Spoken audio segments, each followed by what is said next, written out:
Hallo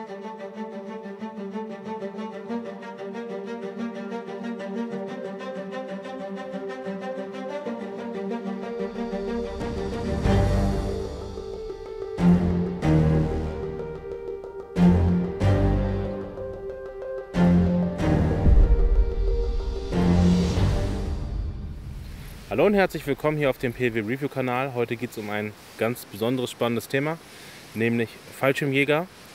Und ich habe heute mal den Fritz eingeladen. Der hat ja schon mal über einen Fallschirmjäger gesprochen und heute machen wir eine etwas andere Version davon. Aber zuvor wollen wir ganz kurz mal über die Fallschirmjäger im Allgemeinen kurz sprechen. Fallschirmjäger ist ja klar, die springen aus Flugzeugen. Und im Zweiten Weltkrieg gab es die Besonderheit bei den deutschen Fallschirmjägern, dass sie am Anfang des Krieges, beim Frankreich-Feldzug allgemein, auch in Norwegen war das glaube ich auch, ne? Und ganz besonders auf Kreta große Einsätze hatten und dort auch sehr erfolgreich agiert haben. Aber in Kreta jedoch sie die Besatzung der Insel halt numerisch halt sehr stark unterschätzt haben und es deswegen dazu gekommen ist, dass sehr, sehr viele Transportflugzeuge abgeschossen wurden, sehr, sehr viele Fallschirmjäger sind gefallen. Obwohl die Fallschirmjäger also ihr Ziel erreicht haben, die Insel Kreta einzunehmen, gegen eine zahlenmäßige Überlegenheit, hat das dazu geführt, dass Hitler sich entschieden hat, dass er in Zukunft auf Einsätze von Fallschirmjägern aus der Luft verzichten möchte und dass diese nur noch im Erdkampf eingesetzt werden sollen. Und interessanterweise sind die Alliierten durch Kreta zum genau gegenteiligen Entschluss gekommen.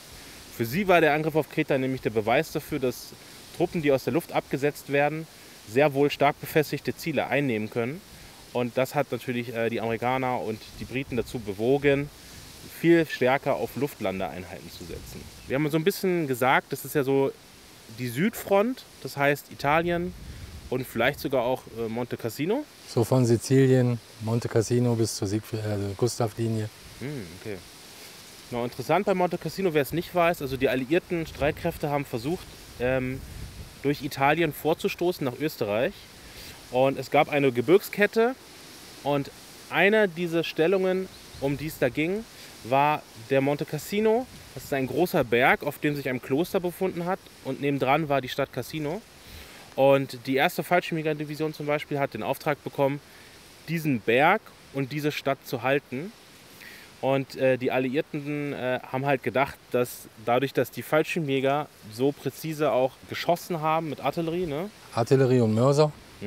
Haben sie gedacht, dass das Kloster auf dem Berg als Aussichtspunkt gedient hat, was nicht der Fall war.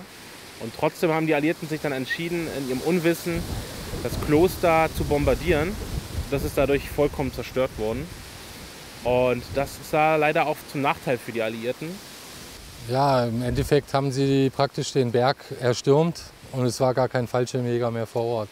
Das war halt die Finte sozusagen. Ne? Die waren dann schon im Rückland verschwunden, haben sich da neu in Stellungen gesetzt, um die Invasion der Amerikaner halt abzustoppen. War es nicht teilweise sogar so, dass die Fallschirmjäger sich sogar nach der Zerstörung des Klosters darin verschanzt hatten und es dann quasi diesen Stalingrad-Effekt hatte? Zum Teil, ja. Und dann haben ja die polnischen und teilweise indischen Einheiten der Engländer haben ja dann versucht, den Berg zu erklimmen, sozusagen, haben es ja auch geschafft. Aber den wirklichen Erfolg haben sie nicht mehr erzielt. Ja, lass uns doch gerne mal über deine Darstellung reden. Wir können ja von oben anfangen. Ja, wie gehabt, haben wir halt den M38 Fallschirmjägerhelm. Dazu halt den Knochensack M42 in Sumpftarn, späte Ausführung. Den gab es so circa ab 1943. Ich stelle hier einen Zugführer dar, also Unteroffizier, mit Maschinenpistole 40, den dazugehörigen Magazintaschen. Für Zugführer ganz wichtig die Kartenmeldetasche. Dann nochmal zusätzlich Pistole für Nahkampf. Dann haben wir eine Tropenhose, auch Überfallhose genannt. Die hat hier vorne auf dem Knie auch nochmal eine Tasche für persönliche Dokumente etc. Ja, dann die Fallschirmjägerstiefel Typ 2, die eigentlich so bis zum Ende des Krieges getragen worden sind. Also das leichte Koppeltragegestell ohne Schlaufen. Das heißt, man könnte sagen, die Ausrüstung ist ziemlich ähnlich wie der Fallschirmjäger in der Normandie? Ja, da hat sich eigentlich so über die Jahre nicht viel getan. Bis auf dass teilweise Sachen dazukamen, teilweise Sachen weggelassen worden sind. Aber so im Schnitt war das eigentlich immer das Gleiche. Das Fallmesser gibt es noch? Das hat man dann jetzt so normal in der Tasche dabei. Die hat jetzt keine extra dedizierte Tasche mehr. Genau. Bei der Tropenhose ist das dann praktisch hier in der Vortasche getragen worden oder in der Knochensack-Jackentasche. Ja, in der Kartentasche haben wir halt verschiedene Karten.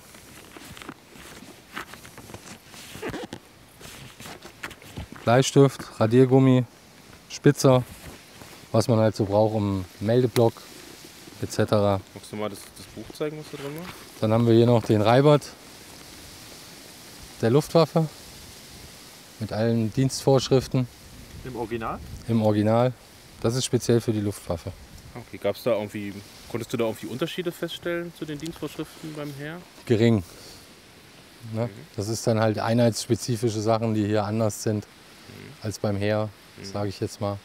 Aber ansonsten so vom ganzen Drill, Präsentation der Waffen etc. ist das alles gleich. Ja, was viele von euch vielleicht gar nicht so wissen, was mir auch am Anfang nicht ganz bekannt war, ist, dass es auch Fallschirmjäger an der Ostfront gab. Wo haben denn die Fallschirmjäger an der Ostfront so gekämpft? Leningrad, dann Demjansk sind die gewesen, dann auf dem Rückzug nachher in Kurland. Und haben die auch in Kurland dann, du hattest davon erwähnt, dass die im Kurland später dann auch solche Sumpftarn-Knochensäcke getragen haben? Ja, vereinzelt. Vereinzelt sind die auch im Kurland vorgekommen. Wie war das mit diesen Sumpftarn-Knochensäcken? Sind die einheitweise ausgegeben worden oder wie hat sich das verhalten? Was konntest du so anhand von alten Fotos mal so? Anhand alten Fotos konnte man eigentlich nur sehen, dass die vereinzelt ausgegeben worden sind. Also es gab jetzt keine kompletten Einheiten, die alle einen Sumpftarn anhatten. Das war dann immer vermischt. Man kann immer so sagen, jeder Fünfte hatte den mal an. Und ich denke mal, dass das dann teilweise wohl auch nach Rang ging. Dass höhere Ränge den eher getragen haben als normale Mannschafter. Wenn ihr dazu noch was wisst, dann schreibt uns das auf jeden Fall mal gerne in die Kommentare. Das würde uns sehr interessieren, ob ihr wisst, nach welchen Vorgaben diese Sumpftarn-Knochensäcke ausgegeben wurden. Ja, und hier tragen wir jetzt eine Fallschirmjägerbluse im Rang eines Unteroffiziers oder auch Oberjäger genannt bei den Fallschirmjägern. Haben wir hier das Hoheitsabzeichen, die Schulterklappen mit geöffnetem Halbkreis für Unteroffizier. Dann die Tresse für Unteroffizier und eine Schwinge für Oberjäger. Dazu haben wir hier das EK1. Das hat derjenige sich verdient. Und das Fallschirmschützenabzeichen, was nach jedem 5. Sprungtraining verliehen worden ist. Das heißt, dass jetzt zum Beispiel, wenn man irgendwie in Kreta gekämpft hat zum Beispiel, dass die meisten dann ja eigentlich so ein Sprungabzeichen gehabt haben müssen. Genau. Eigentlich alle, die die Sprungausbildung gemacht haben, haben das erhalten. Okay, alles klar. Das heißt, es könnte sein, dass Leute, oder Soldaten, die 1944 nur im Erdkampf waren, dass die das nicht hatten? Ja. Okay, wurde das immer in dieser Form getragen oder gab es auch andere? Nein, es gab es auch noch mal in Stoff, in einer Stoffversion als Aufnäher. Also am Anfang von den Fallschirmjägern waren die ja noch unter dem Heer gegliedert, noch nicht unter der Luftwaffe.